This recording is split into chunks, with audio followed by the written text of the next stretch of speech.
Well, what would it be if I didn't have an owl birdhouse, right? This was so much fun. I used QuikWood to make the feet, and like I always do, I put a dowel there while they were drying so that they wouldn't curl up too badly.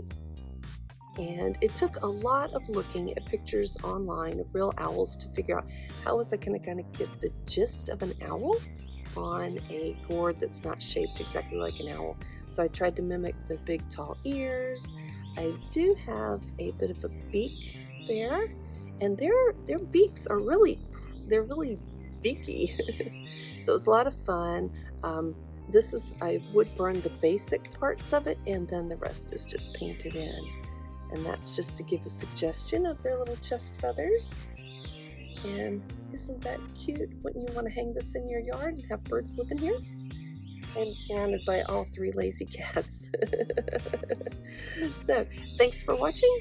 Subscribe so you get to see the next one. I think next I'm going to be showing you some butterfly birdhouses. You can't show up to an event without some birdhouses, right? Because these always sell.